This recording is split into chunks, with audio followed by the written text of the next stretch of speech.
So hello friends, welcome back to smart study point. And आपको लग रहा होगा कि इससे आसान कोई तरीका नहीं है, क्या ये सच है? जी हाँ दोस्तों, मैंने ये टैगलाइन ऐसे ही नहीं लिख रखी है। अगर आप वीडियो को अंत तक देखेंगे ना तो आप समझ जाएंगे कि मैं कितनी कितनी ईजी तरीके से पढ़ाता हूँ। एंड मैंने ग्रोथ को कवर कर लिया है एंड डेवलपमेंट को भी कुछ कवर किया था लास्ट वीडियोस में। एंड ये क्लास थर्ड है। अगर आपको पूरी वीडियोस देखनी है तो प्लेलिस्ट दिख रही होगी आपको कहीं ना कहीं पे CDP नाम की, तो जाके देख सकते हो। ठीक है, सो हम लोग आज की अपनी क्लास स्टार्ट करते हैं। एंड लास्ट वीडियो में हम लोगों ने डिस्कस किया था बाल विकास कैसे होता है। एंड आज हम लोग पढ़ने वाले हैं बाल विकास के सिद्धांत यानी कि प्रिंसिपल्स ऑफ चाइल्ड डेवलपमेंट। सो आज का हमारा पहला सिद्धांत है जो कि है कॉन्टिन्यूटी की यानी कि निरंतरता का सिद्धांत। सो ओके, देखो मैंने जैसे कि आपको कल बताया था कि हम लोग जब फर्टाइल एग होते हैं तभी से हम लोग का जो डेवलपमेंट है वो शुरू हो जाता है। ठीक है, बूढ़ावस्था में आते हैं, फिर हम लोग जन्म ले लेते हैं, फिर चाइल्ड बन जाते हैं, फिर टीनेजर बन जाते हैं, एडल्ट बनते हैं, ओल्ड एज हो जाती है हम लोग की, देन हम लोग मर जाते हैं। ठीक है, तब तक जो है आपका विकास चलता रहता है एंड जो आपका ग्रोथ होता है वो रुक जाता है। ग्रोथ जो है वो भी आपका एक विकास का ही हिस्सा है, जैसा कि मैंने लास्ट वीडियो में आपको क्लियर कर दिया था। सो आई होप आपको ग्रोथ एंड डेवलपमेंट में कुछ डिफरेंसेस समझ आ गए होंगे। जब तक हम लोग डेवलपमेंट खत्म करेंगे आपको सारे डिफरेंसेस समझ आ जाएंगे। बट अगर बात करिए डेवलपमेंट एंड ग्रोथ क्या अलग अलग चीज़ें, जी नहीं, development is a part and उसी का एक पार्ट है ग्रोथ। ठीक है, यानी कि फिजिकल डेवलपमेंट। सो आज हम लोग उसके सिद्धांत पढ़ने वाले हैं, तो आपको बहुत ही पेशेंसली बैठना है और वीडियो को पूरा एंड तक देखना है। ठीक है, सारा कुछ आपको एकदम अच्छे से समझ आ जाएगा। ठीक है, जैसे कि हम लोगों ने लास्ट वीडियो में डिस्कस किया था, विकास कभी ना रुकने वाली प्रक्रिया है। एंड अभी भी मैंने आपको वही चीज़ समझाई कि विकास जो है वो आपकी मृत्यु तक चलती है। ठीक है, यह जीवन पर्यंत चलती है। ठीक है, और केवल ये इसकी जो गति है वो मंद यानी कि स्लो एंड तेज यानी कि स्पीड में यानी कि फास्ट हो सकती है। ठीक है, एंड ये जो प्रक्रिया है वो आपकी माँ के गर्भ से लेके कब्र तक यानी मृत्यु तक चलती है, बूम टू टोम। ठीक है, ये हम लोगों ने आपको लास्ट वीडियो में बता दिया था। आई होप ये सारी चीज़ें आपकी पहले से क्लियर होंगी। नेक्स्ट हम लोग आगे बढ़ते हैं। नेक्स्ट है समान प्रतिमान का सिद्धांत। समान प्रतिमान बोले तो अगर देखो कोई इंसान है, ठीक है, ये जैसे कि दो इंसान है, अगर ये क्रॉस करेंगे आपस में तो इनका जो बेबी होगा वो इनकी तरह दिखता होगा, यानी इंसानी जन्म होगा, इंसान का ही जन्म होगा। ठीक है, अगर तो दो इंसान क्रॉस करते हैं, ठीक है, एंड अगर दो लॉयंस करते हैं क्रॉस, ठीक है, तो उसका बेबी भी लॉयन बेबी होगा। ठीक है, मंकी करेंगे तो उसका बेबी भी मंकी होगा, यानी कि उसके गुण सारा कुछ जीन्स का मतलब गुण शकल सब कुछ क्या होगा जैसे उसके पेरेंट्स होंगे। ठीक है, ऐसा नहीं होगा कि मंकी क्रॉस करें एंड उसका बच्चा लाइन हो जाए या इंसान क्रॉस करें और उसके बच्चे लाइन हो जाए। हाँ, फ्लो में लोग कह जरूर देते हैं कि मैंने एक शेर को जन्म दिया है। ठीक है, तो बट वो सच नहीं होता है, वो बस कहने की बातें होती हैं। बट एक्चुअल में वो ना सारा का सारा इंसान ही होता है, तो आपको ये बात क्लियर हो जानी चाहिए। ठीक है, इसके अनुसार प्रत्येक जाति अपनी जाति के अनुरूप के विकास के प्रतिमान का अनुसरण करती है। अब मैं इस चीज़ को आपको और अच्छे से बताऊंगा कि आखिर ऐसा ही क्यों होता है, वो भी मैं आपको बताऊंगा। बस आपको क्या करना है, हाँ, पेशेंसली बैठे रहना है, यानी वीडियो को देखते रहना है। ठीक है, देन हम लोग बात करेंगे कि विकास की दिशा का सिद्धांत, प्रिंसिपल ऑफ डायरेक्शन। अब डायरेक्शन ऑफ प्रिंसिपल यानी कि ये आपका काफ़ी ज़्यादा इंपॉर्टेंट है, आप इस पर लिख लेना इंपॉर्टेंट और बहुत ही अच्छे से याद कर लेना। इससे हर बारी एक ना एक क्वेश्चन जरूर आता है, इतने ही पेज से आता है। ठीक है, ज़्यादातर सब कुछ आपका इतने में ही कवर हो जाता है, तो आपको क्या है करना है, अच्छे से देखना है। देखो, विकास जो होता है आपकी विकास की दिशाएं दो होती हैं। अब इसमें उत्तर पूरब नहीं है, ठीक है, नॉर्थ ईस्ट नहीं है। इसमें क्या होता है आपका मस्काधोमुखी यानी कि शिफेलोकोडल एंड आपका होता है प्रॉक्सिमल डिस्टल। आपको बहुत सिंपल सी मैं ट्रिक बताऊंगा, उसको बहुत सिंपल से याद कर लेना आपको। उसके बाद आपको कोई भी कन्फ्यूजन नहीं होगा। इतना तो आप समझ गए हो कि देखो विकास की दिशा के जो सिद्धांत होते हैं वो कितने होते हैं, दो होते हैं। तो आपको क्या देखना है, देखो एक होता है आपका एच, ये एच बना है यहाँ पे फोर्थ वर्ड, और यहाँ पे क्या बना है, एक्स बना है। अब मैं आपको ये चीज़ क्यों बता रहा हूँ, ये चीज़ मैं इसलिए बता रहा हूँ, देखो आपका जो मस्का दोमुखी है, इसको आप इंग्लिश में याद कर लेना, ज़्यादा अच्छा है। तो आपका जो सिफेलोकॉडल है ये एच शेप में होता है इसका विकास। ठीक है, मैं आपको और अच्छे से क्लियर कर देता हूँ कैसे एच शेप में होता है। देखो, जो आपका एच है, ये बना, ठीक है, ये कैसे बनता है, इसे ही तो बनता है ना, एच बन गया आपका। ठीक है, एंड जो प्रॉक्सिमल डिस्टल का है उसका एक्स है। अब एक्स कैसे बनता है, इसी तरीके से तो बनता है ना।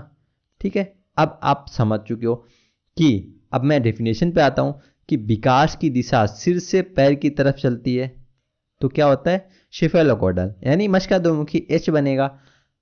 जब हमारी विकास की दिशा सिर से पैर की तरफ चलती है तो उसे कहते हैं मस्काधोमुखी यानी कि सेफेलोगोडल, बहुत अच्छे से याद हो गया होगा आपको। नेक्स्ट है आपका दुर्भिमुख यानी प्रॉक्सिमल डिस्टल।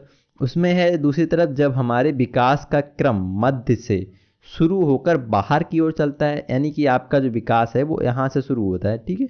कहाँ से शुरू होता है? आपका विकास यहाँ से शुरू होता है बीच से, और कैसे बाहर की तरफ चलता है, कैसे चलता है? बाहर की तरफ चलता है, ठीक है। तो ये आपका क्या हो गया? Proximal distal. एंड इसमें भी आपको मुझे लगता नहीं कोई भी कन्फ्यूजन बचा होगा। अब जब कन्फ्यूजन नहीं बचा है तो आपको दोनों चीज़ें क्लियर हैं। प्रॉक्सिमल डिस्टल बोले तो जिसमें विकास आपका केंद्र से शुरू होता है एंड आपके हाथों का होता है, देन आपके पैरों का होता है, ऐसे करके आपका विकास चलता है प्रॉक्सिमल डिस्टल में। एंड सेफेलोकोडल की बात करें तो आपका एच बनता है, दैट्स इजी, क्योंकि आपका जो सिर है एक है, ठीक है, यहाँ से शुरू होता है और आपके पैरों की तरफ विकास बढ़ता है। एंड इसको मैं और भी क्लियर कर देता हूँ किस तरीके से मैं ये बता रहा हूँ। देखो, एक तो फैक्ट मैं आपको बता देता हूँ कि जब किसी बच्चे का जन्म होता है ना, तो उसका सिर जो होता है वो उसके पूरे शरीर का 25% होता है, यानी 1/4 होता है। उसका पूरा शरीर जो होगा वो 75% होगा, और जो सिर है उसका वो कितने परसेंट होगा? 25%। इसका रीजन क्या है? इसका रीजन यही है कि जो आपका डेवलपमेंट शुरू होता है वो आपका सिर से शुरू होता है, और सिर से शुरू होकर आपका फिर केंद्र से शुरू होता है, ठीक है। अब आपने देखा होगा कि बच्चा देखो सबसे पहले किस चीज़ का इस्तेमाल करता है? हाथों पैरों का तो नहीं करता है, वो किसका करता है? इमोशंस का करता है, ठीक है। सर से उसके इमोशंस आते हैं ना, पैरों से तो इमोशन नहीं आते हैं, किसी के मूड से ही आते हैं ना। और उसके बाद क्या करता है? वो एक्सप्रेस करता है चीज़ों को कि मुझे भूख लगी है, तो वो रो के दिखाएगा, ठीक है, यानी सर का इस्तेमाल करेगा, अपने ऊपर वाले भाग का इस्तेमाल करेगा, खोपड़ी का। एंड अगर आप उसको कुछ चाहिए है तो भी उसका वो इसी से हिलाएगा, ठीक है। अगर कोई कोई उसको देख के अच्छा लगा या खराब लगा तो अपने मुंह से एक्सप्रेशन देगा वो, ठीक है, हाथ से नहीं कहेगा कि तू दूर चला जाए। उसके भाषा का विकास नहीं हुआ रहता, लेकिन उसके सिर पैर तो होते हैं ना, तो वो चाहे तो कर सकता है उन चीज़ों का इस्तेमाल, बट नहीं कर पाता है। क्यों? क्योंकि उसका वही भाग सिर्फ डेवलप हुआ रहता है। नेक्स्ट अगर बात करें प्रॉक्सिमल डिस्टल की, तो आप कहोगे ऐसे कैसे? प्रॉक्सिमल डिस्टल का भी तो विकास होता है। जी हाँ भैया, उसका भी होता है। अब उसका कैसे होता है? आपने सुना होगा कि बच्चे जो हैं उनको किनारे पे नहीं लिटाना चाहिए, उनको अगर किनारे पे लिटाओ तो एक एक पिलो रख देनी चाहिए। क्यों? क्योंकि भाई वो लुढ़कते रहते हैं, यानी करवट बदलते रहते हैं। ऐसा क्यों? उसका रीज़न यही है कि जो उनका विकास होता है वो उनका सेंटर से शुरू होता है। तो क्या होता है कि जब वो सेंटर से उनका विकास शुरू होता है तो वो उनको अगर कोई भी दिक्कत होती है तो वो अपने सेंटर से क्या करते हैं? अपने आप को पलट लेते हैं, ठीक है, इधर या इधर। आप और किसी चीज़ का इस्तेमाल तो वो कर नहीं पाते हैं जो सेंस करेंगे कि नीचे मैं गिर जाऊंगा या कुछ भी हो जाएगा, तो वो चीज़ें तो वो सेंस नहीं कर पाते हैं, जिस वजह से क्या होता है कि बच्चे नीचे गिर जाते हैं। आपने कई बार देखा होगा। तो आपको क्लियर हो गया ना कि सेंटर का विकास किस तरीके से होता है एंड मस्तिष्क का विकास किस तरीके से होता है। आई होप कि आपको ये दोनों चीज़ें बहुत अच्छे से क्लियर हो गई होंगी। नेक्स्ट हम लोग आगे बढ़ते हैं। सामान्य से विशिष्ट क्रियाओं का सिद्धांत। अब ये कैसे होता है? देखो, हमारा विकास सदैव सामान्य से विशिष्ट क्रियाओं की ओर चलता है, ना कि विशिष्ट से सामान्य की ओर। कैसे?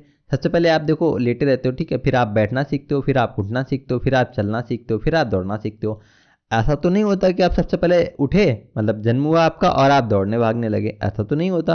पहले आप चलना सीखोगे, पहले आप बैठना सीखोगे, फिर उठना सीखोगे, फिर चलना सीखोगे, ऐसे ही क्रम होता है ना। अब जैसे बचपन में आपको भूख लगी होती थी तो आप क्या करते थे? आप रोते थे कि आप घर वाले समझ जाते थे कि आपको क्या चाहिए? भूख चाहिए। क्यों? क्योंकि आपका खाना चाहिए, क्योंकि आपका जो भाषाई विकास है, लैंग्वेजल डेवलपमेंट हुआ नहीं होता है, तो आप रो के ही एक्सप्रेस करते हो। या आपको कुछ अच्छा लगता है, बुरा लगता है, तो आप रो के ही करते हो। दर्द होता है तब भी रोते हो, और खुशी होती है ना तब भी आप कई बार रो देते हो बचपन में। तो क्या होता है कि आपका जो विकास नहीं हुआ रहता है। लेकिन अब वही अगर अभी आप करके करो कि अभी रोने लगो, मुझे भूख लगी है, ठीक है, अब आप रो के परेशान हो जाओगे, घर वाले समझ ही नहीं पाएंगे। अब क्या लगता है, बचपन में भी तो उन्हीं लोगों ने पाला है और उनको पता चलना चाहिए कि आप रो रहे हो तो आपको भूख लगी होगी। बट क्या होता है कि ऐसा नहीं होता। आप बचपन से खाना नहीं मांग सकते क्योंकि आप रो ही सकते हो। तो क्या होता है, इसमें प्रक्रिया होती है, यानी कि एक पैटर्न होता है, उसको फॉलो करके ही आगे बढ़ सकते हो, ठीक है। एंड अब पूर्वानुमान का सिद्धांत, प्रिंसिपल ऑफ प्रेडिक्टिबिलिटी। अब प्रेडिक्टिबिलिटी कैसे? देखो, अगर कोई इंसान कुछ काम कर रहा है तो आप प्रिडिक्ट कर सकते हो कि उसकी मेहनत लगन देख के और उसकी पॉसिबिलिटी देख के कि आप कह सकते हो कि हाँ, इसके साथ ऐसा हो सकता है अगर ये ऐसा कर रहा है तो। अब किस तरीके से? देखो, अगर कोई बच्चा है, पढ़ रहा है, मेहनत कर रहा है और उसको 10th के बोर्ड के एग्जाम है, तो आप समझ सकते हो कि ये बच्चा इतना पढ़ रहा है तो ये पास हो जाएगा, ठीक है। और कोई इंसान है जो जिम जा रहा है, प्रॉपर जिम जा रहा है, डाइट ले रहा है, तो आप कह सकते हो कि इसका विकास हो जाएगा। अगर कोई इंसान है जो खाना भी नहीं खा रहा टाइम पे, तो आप कह सकते हो कि ये कमज़ोर हो जाएगा या ये बीमार हो जाएगा। ठीक है, इस तरीके से आप चीज़ों को प्रेडिक्ट कर सकते हो। अगर कोई इंसान काम कर रहा है तो तुम कह सकते हो कि हाँ इसको कुछ अच्छा फल मिलेगा, या जॉब पे जा रहा है तो आप कह सकते हो कि इसकी सैलरी मिलेगी या टाइप ऐसे कुछ आप जो है कि विकास का पूर्वानुमान लगा सकते हो। ठीक है, अब व्यक्तिगत भिन्नता का सिद्धांत ये कैसे, ये काफ़ी ज़्यादा इंपॉर्टेंट है। मैंने आपको हेरिडिटी एंड एनवायरनमेंट करके एक टॉपिक पढ़ाया था, ग्रोथ में शायद, हाँ ग्रोथ में ही पढ़ाया था। एंड मैंने आपको बताया था मैं आगे भी आपको अच्छे से पढ़ाऊंगा, तो मैं अभी बताऊंगा आपको कि डिफरेंसेस कैसे होते हैं।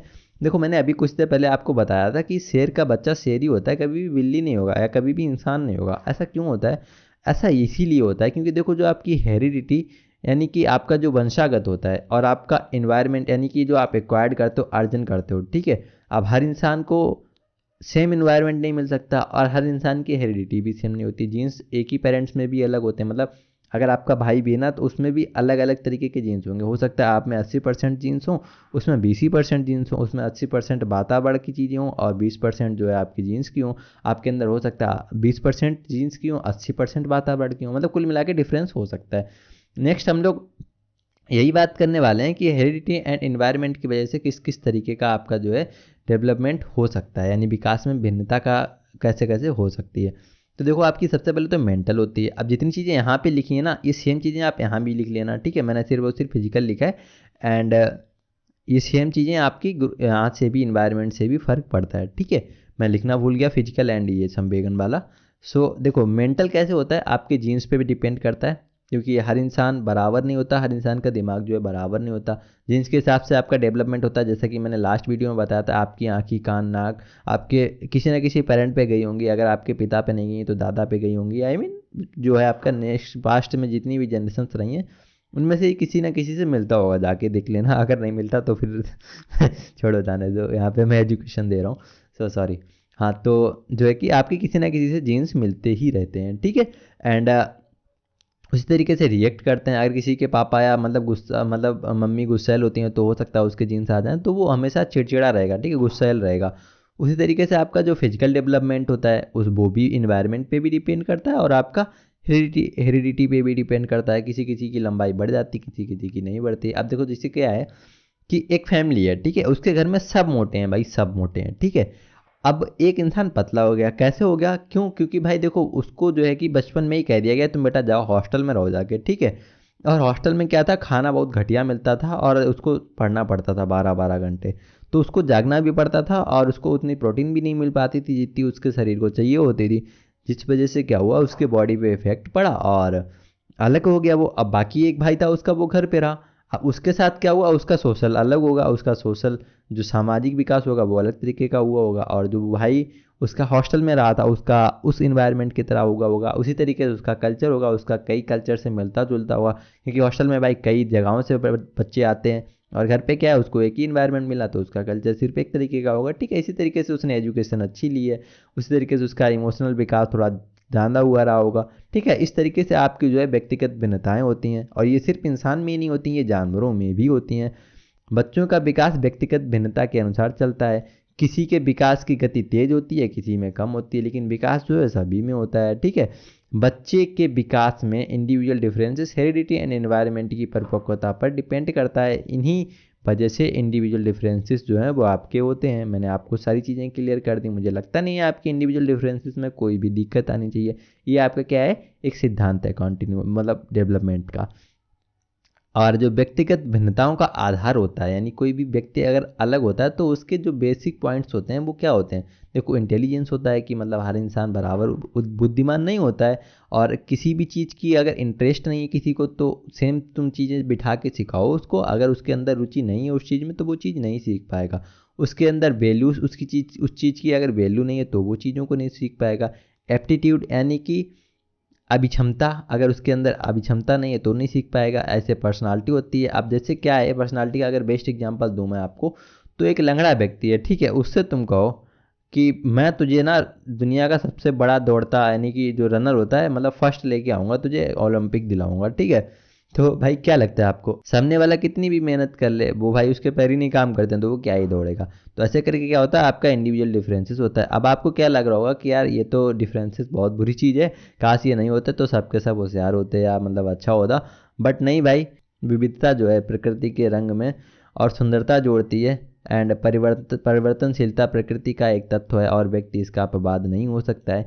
इसी तरीके से आपकी हर चीज़ में दुनिया की प्रत्येक प्रजातियों में पाई जाती है, कोई भी प्रजाति समान नहीं होती है। आपके ट्रीज में भी होता है ये चीज़, ठीक है, आपके एनिमल्स में भी होता है, इंसानों में भी होता है, इंसान इसका अपवाद नहीं है। आई होप आपको ये भी चीज़ क्लियर हो गई होगी। अगर वीडियो को एंजॉय कर रहे हो, वीडियो समझ में आ रही है, अगर नोट्स बनाने हैं तो बना लो। वैसे आप यूट्यूब पे देख रहे हो तो आप चाहो तो स्क्रीनशॉट लेके रख सकते हो, कोई दिक्कत वाली बात नहीं। ऐसी चीज़ें आपको ना पैड कोर्सेज में भी नहीं मिलने वाली हैं, ठीक है। मैं आपको टीचिंग लर्निंग प्रोग्राम के तहत आपको यूट्यूब पे ही प्रोवाइड करा रहा हूँ, तो उसकी वैल्यू किया करो, ठीक है। नेक्स्ट है आपका वर्तुलाकार बनाम रेखीय प्रगति का सिद्धांत।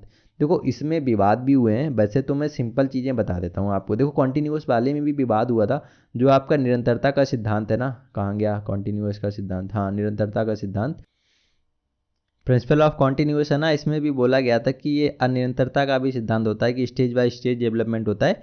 बट उसमें उसका कंक्लूजन निकल चुका है, इसमें आपका निरंतरता का जो सिद्धांत है वो विन कर चुका है, यानी कि यही जो है सही माना गया है, ठीक है। तो मैं गलत गलत चीज़ें पढ़ाता नहीं हूँ, मेरी आदत नहीं, मुझे बचपन से एट है। बट ऐसा नहीं है आपका नुकसान कराऊंगा, जो चीज़ें जरूरी होंगी वो मैं आपको बताऊंगा, ठीक है। ओके, सो अभी हम लोग वर्तुलाकार बनाम रेखीय प्रगति का सिद्धांत यानी कि principle of spiral versus liner, ठीक है, इसको हम लोग देखने वाले हैं कैसे। अब देखो स्पाइरल का मतलब क्या होता है, इसे ही होता है ना, स्पाइरल मतलब यही हुआ ना, है ना। और आपका जो लाइनर है वो आपका इस तरीके से होगा। अब क्या लगता है, आपका जो विकास है वो सदैव एक गति में चलता है।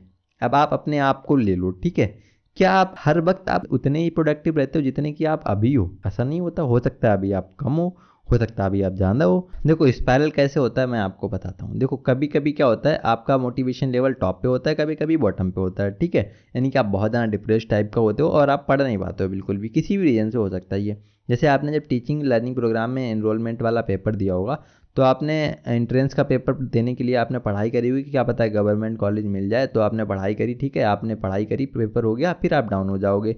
और आपने फॉर्म वॉर्म भर दिया अपना बीएड में, जो भी एडमिशन लेना था, बीटीसी बीएड डीएलएड जो भी कराया आपने, तो आपने वहाँ पे क्या हुआ, आपने इनरोलमेंट करा लिया, एडमिशन हो गया। अब आपका एग्जाम आया, फिर से आपने पढ़ा, फिर से आपका एग्जाम खत्म हो गया, फिर आपका सीटेट का पेपर आया, तो आपने फिर से पढ़ाई करी, तो आपने फिर से ज़्यादा पढ़ाई करी। इसका मतलब क्या होता है कि आपका विकास कभी भी ऐसा नहीं होगा कि बराबर चलता रहे, यानी कि ये जो आपका स्पायरल ही चलता है, ठीक है, हमेशा स्पायरल ही चलेगा आपका। यानी कि इसमें क्या राइट हो जाएगा, आपका हो जाएगा स्पायरल वाला राइट। अब डेफिनेशन की बात कर लेते हैं कि विकास कभी भी रेखीय नहीं चलता, रेखीय नहीं होता है, मतलब वह कभी भी सीधी रेखा में नहीं चलता है। कभी उसकी गति धीमी होती है तो कभी उसकी गति तेज होती है। इसके पीछे कई रीज़न हो सकते हैं। हो सकता है आपका एडवेंचर यानी मोटिवेशन, और हो सकता है आपकी जो एम है यानी कि उद्देश्य है वो चीज़, ठीक है, वैल्यूज हो सकती हैं। हो सकता है आपके लिए वो चीज़ वैल्यू ही ना करती हो जो आप करना चाह रहे हो। और ये सारे जो रीजन होते हैं इन्हीं वजह से आपका क्या होता है, आपकी स्पायरल जो है विकास तो होता है। नेक्स्ट है आपका एकीकरण का सिद्धांत, प्रिंसिपल ऑफ यूनिटरी प्रोसेस, यानी कि जो बच्चे होते हैं वो एकीकरण का गुण पाया जाता है उनमें। जब जो भी वो काम करते हैं ना वो बहुत ही अच्छे से मन लगा के करते हैं, ठीक है। जब हम किसी एक काम को करने के लिए अपने हाथ पैरों एक साथ मिलाकर काम करते हैं तो उसे क्या कहते हैं, एकीकरण कहते हैं। विकास जो है आपका वो मल्टी डायरेक्शनल यानी कि बहुदिशात्मक है। कैसे? क्योंकि जब आपका देखो विकास होता है तो आपका सिर्फ और सिर्फ एक तरीके का विकास नहीं होता, आपका फिजिकल डेवलपमेंट होता है, आपका मेंटल डेवलपमेंट होता है, आपका कॉग्निटिव डेवलपमेंट होता है, ठीक है। एंड आपका जो है संवेगात्मक विकास होता है, सोशल डेवलपमेंट होता है, इमोशनल डेवलपमेंट होता है, ठीक है। ये सारे जो हैं आपके डेवलपमेंट मैं आपको पहले भी पढ़ा चुका हूँ, वो सारे डेवलपमेंट आपके होते हैं। तो ये जो है मल्टी डायरेक्शनल इस तरीके से होता है, ठीक है। नेक्स्ट बढ़ते हैं। नेक्स्ट है आपका अंतर संबंधित विकास का सिद्धांत। कैसे अंतर संबंधित होती है? देखो आपकी जो सभी प्रकार के विकास के आयाम होते हैं वो आपस में जुड़े होते हैं, एक्सेप्ट फिजिकल डेवलपमेंट, वो भी जुड़ा होता है। All types of developments are integrated, ठीक है। जैसे आपका शारीरिक विकास हो गया, बौद्धिक विकास हो गया, संवेगात्मक विकास हो गया, सामाजिक विकास हो गया, और जितने भी तरीके के आपके विकास हैं वो एक साथ होते हैं। ऐसा नहीं होता है कि एक डेवलपमेंट हो गया और दूसरा नहीं हुआ। बट देखो जो आपके इंडिविजुअल होते हैं वो है आपका, देखो ये वाला विकास जो है वृद्धि के बिना भी संभव है। यानी कि ग्रोथ जो है आपका, यानी कि फिजिकल डेवलपमेंट है, वो आपका ग्रोथ के वो आपका जो है वो डेवलपमेंट के बिना भी हो सकता है। ये चीज़ मैंने आपको जब फिजिकल डेवलपमेंट पढ़ाया था उसमें भी क्लियर कराई थी कि आपका जो फिजिकल डेवलपमेंट है वो मेंटल डेवलपमेंट के बिना भी हो सकता है, और जो मेंटल डेवलपमेंट है वो फिजिकल डेवलपमेंट के बिना भी हो सकता है। इसका मतलब क्या हुआ कि आपका जो फिजिकल एंड मेंटल डेवलपमेंट है ये आपस में जुड़े हुए नहीं है, बाकी सारे जो हैं वो आपस में जुड़े हुए हैं। बट ऐसा नहीं है कि वो हो ही नहीं सकते हैं, होते सारे हैं बट जुड़े हुए होते हैं। ठीक है, ये आपको क्लियर कर लेना है। एंड अभी हम लोग का वीडियो जो है कंप्लीट हो चुका है। एंड कैसा लगा आपको विकास के सिद्धांत, मुझे आप लोग कमेंट सेक्शन में बताएंगे। एंड अगर तो अच्छा लगा है तो अपने दोस्तों में शेयर करो इस वीडियो को, और बताओ कोई नया है इस ग्रुप में, इस फील्ड में, जो बहुत ही अच्छे तरीके से कर रहा है, और जाके देखो क्लासेस। सो ठीक है, मैं चाहता हूँ कि आप सब अच्छे से अच्छे नंबर लेके आओ और अपनी अपनी जगह सेटलमेंट कर लो जहाँ भी होना है। ठीक है, that's it for today, bye.